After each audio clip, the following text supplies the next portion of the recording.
First and foremost, rest in power, John Lewis and C.T. Vivian. Why, hello there.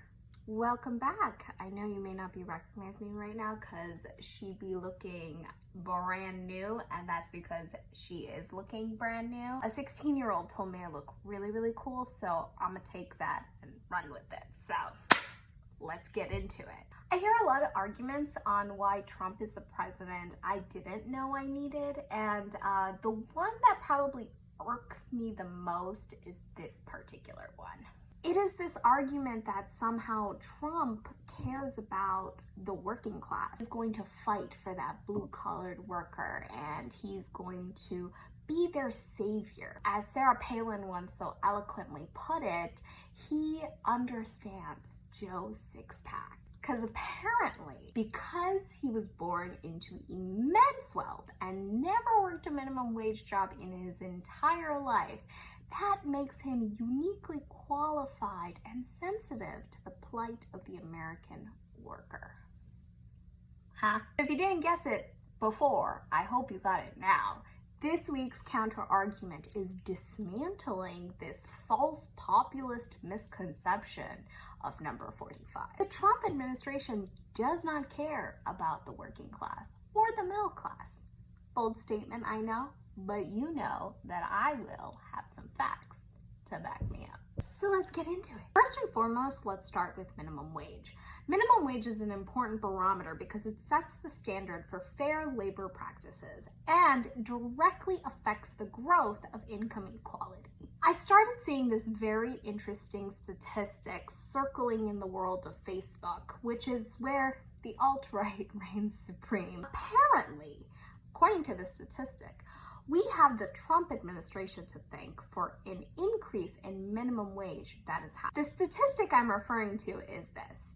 25% of the lowest paid Americans enjoyed a 4.5% income boost, which is more than the 2.9% gain in earnings for the highest paid American. This statistics is being used to give some factual basis to the argument that the Trump administration actually cares about the working class.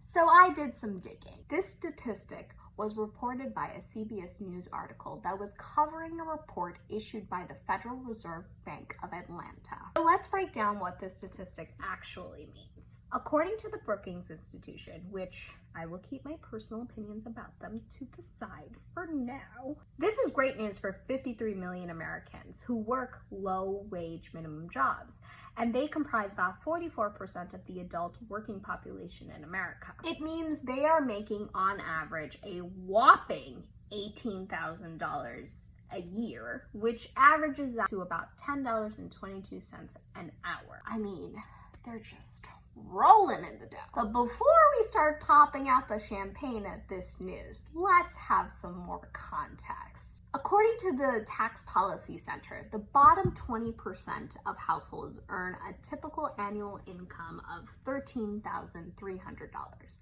By comparison, the top 20% of U.S. households earn about $221,000 annually, which is nearly 17 times more than the lowest segment. Income inequality, anyone? Anyone.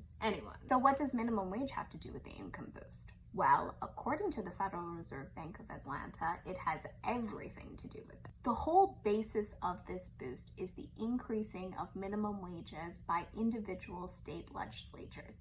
It directly affected the individual incomes of hourly workers, which allowed them to experience higher earnings for the first time. As of 2020, 29 states and DC have increased their minimum wage in order to reflect the rising costs of living and inflation.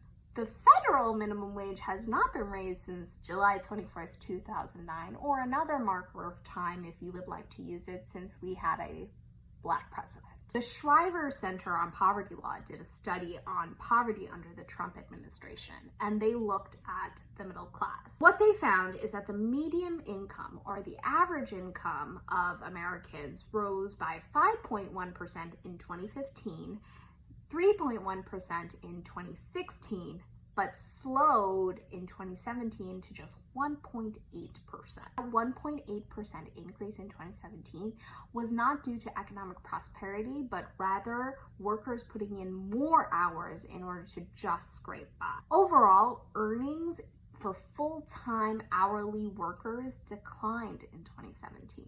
This is the reality of the low-wage worker in Trump's America. So since this statistic is currently being touted as a hallmark for the genius of the Trump administration, he actually never did anything for it. So you can't credit the man for something he did not do. Do you know who the credit should go to? It should go to the state legislatures.